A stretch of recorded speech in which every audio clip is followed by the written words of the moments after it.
हम, अस्ति और प्राप्ति, इतना है इतना पाना है, यही धंधा है। अच्छा, ये भी बुरा नहीं, आदमी जब जीवित रहेगा तो मुर्दे की तरह तो रहेगा नहीं। बोला जिंदा है तो जिंदा दिखना भी चाहिए।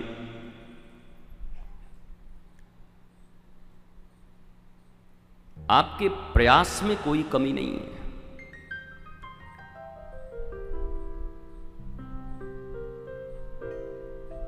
बस आपका विषय गलत है। और इसको जब तक नहीं बदलोगे तब तक वैष्णो देवी से लेके अमरकंटक से लेके और वहां वो जो अमरनाथ में भोलेनाथ हैं और कैलाश चाइना में, तुम कहीं घूम आओ, तुकाराम के वो तुमड़ी की तरह ही रहोगे। तीखा कदुआ दे दिया था, बोला जाओ तीर्थ में स्नान करा के ले आओ इसको। जब वापस आए तो उन्हीं को बना के खवाई दियो महाराज। बोला राम राम कैसो खवाई दियो। अरे बोला इतने तीर्थ में स्नान करायो हमारे कदुआ को, वो मीठो ना भाई। बोला अरे मीठा कहाँ से, तो कड़वा के कड़वा ही रह गया। बोला तू कहाँ से मीठा हो जाएगा, फिर तू कैसे हो जाएगा।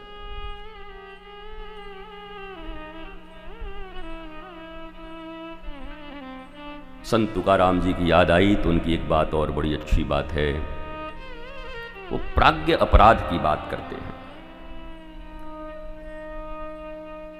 जिन गुरु से, जिन गुरुजनों से, श्रेष्ठ जनों से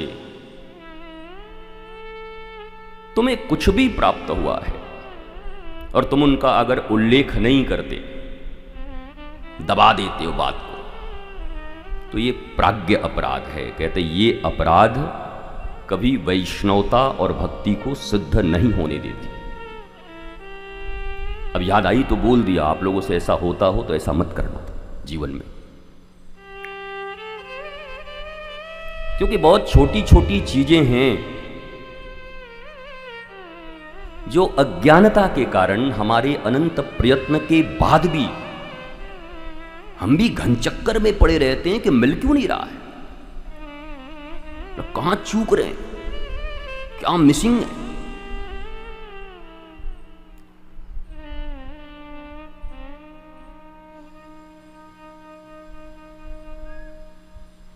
देखो हमारे यहां अजामिल हैं, उन्होंने तो भगवान को बुलाया भी नहीं था, अपने बेटे को बुलाया था।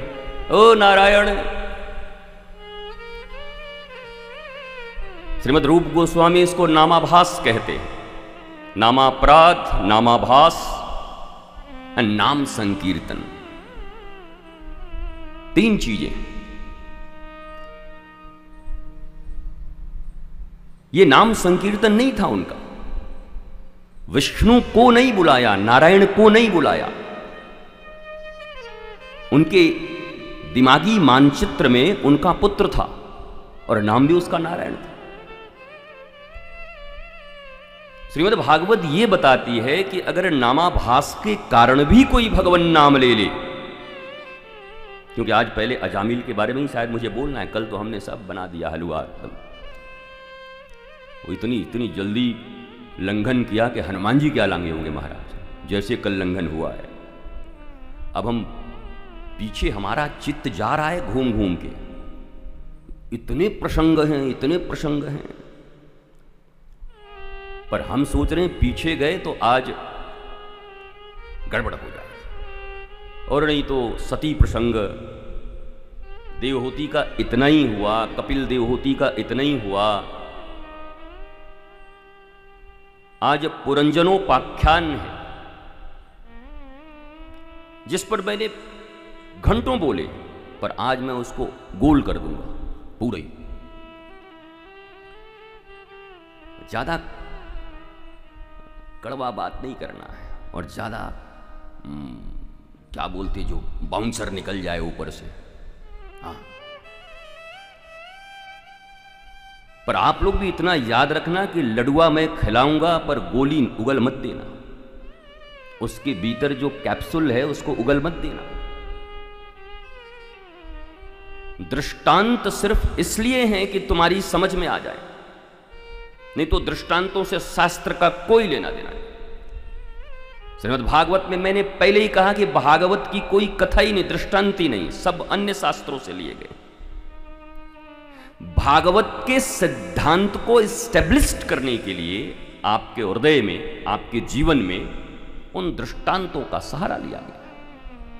परंतु कालांतर में देखा गया कि सिद्धांत तो गायब हो गए और दृष्टांत पर वही दहिया सरर, रायता फैल गए वो सरर। श्रीमद् भागवत कथा ज्ञान यज्ञ आपने लिखा है, ये ज्ञान यज्ञ। अगर सुरवा यज्ञ लिखा होता, घी यज्ञ लिखा होता, तिल और चावल की आहुति देनी होती तो लिखा होता वो ज्ञान यज्ञ। यहां वक्ता और श्रोता के बीच सीधा संबंध हो, आंखों का भी, खानों का भी और हृदय का भी।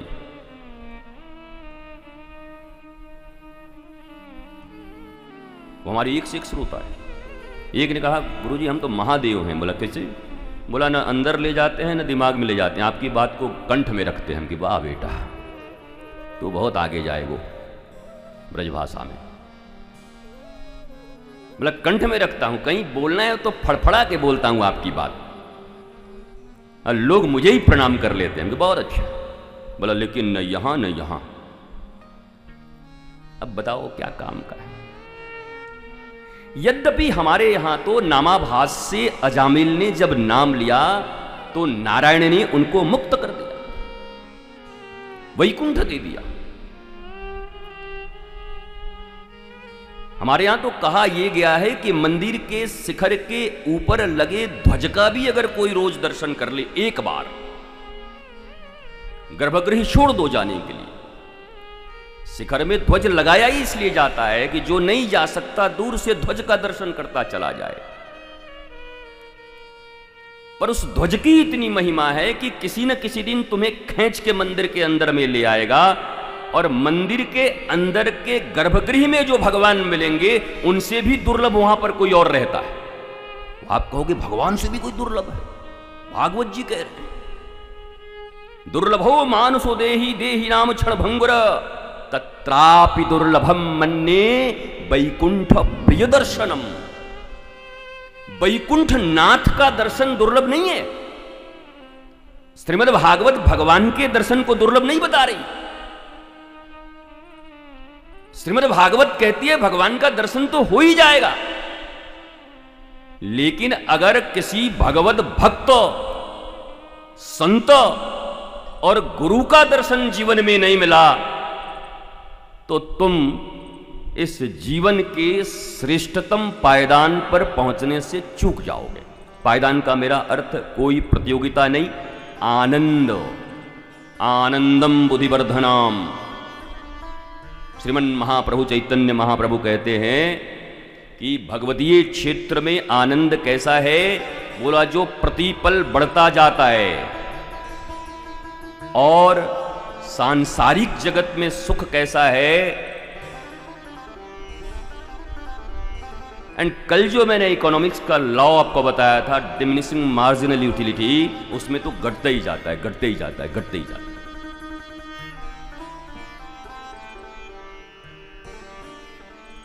तो किसी दिन अगर उस ध्वज को देखते देखते एक दिन मंदिर में आ गए और मंदिर में कोई वैकुंठ नाथ का प्रिय से दर्शन हो गया और थोड़ी आलाप आलोचना हो गई। आलोचना हिंदी में कहते हैं निंदा को, पर बंगला में कहते हैं चर्चा को। आलाप आलोचना, हमारे गुरुदेव तो हम बंगला थोड़ा ज्यादा। तो आलाप आलोचना अगर हो गई तो यह निश्चित समझ लेना कि जीवन का जो सबसे दुर्लभतम प्राप्ति है वो तुम्हें प्राप्त हो जाएगा, लेकिन कोई न कोई एक चीज से तुम्हारा लगाव होना चाहिए। डिस्को जाओ, जहां जहां जाना है वहां जाओ, कोई बुरी बात नहीं, पर एक कोई ऐसी जगह जो आध्यात्म से जुड़ी हो, गोविंद से जुड़ी हो, कृष्ण से जुड़ी हो, गुरु से जुड़ी हो, जीवन के 24 घंटे में कोई एक ऐसी वस्तु, एक ऐसी स्मृति, एक ऐसा दर्शन बना के रखो, वही किसी दिन खींच ले आएगा। और एक दिन खींच ले आएगा और हृदय के रस फूट पड़े तो डिस्को में नाचने वाले चरण फिर कभी आकर हमारे गोधूली बिहारी सरकार के सामने लाडली निकुंज वन में थिरक उठेंगे और राधा रानी प्रत्यक्ष दर्शन दे देंगे। ये भी संभावना, ये समस्त संभावनाएं बची। लेकिन आपको लगा रहना होगा। मेरे गुरुजी कहते लेगे थाका, बांग्ला में कहते लेगे थाका, लेगे थाका। वो तो बहुत बाद में हमने वो फिल्म देखी संजय दत्त की, लगे रहो मुन्ना भाई, और ये तुम्हारे गुरुजी कब का बोल गए, लगे रहो।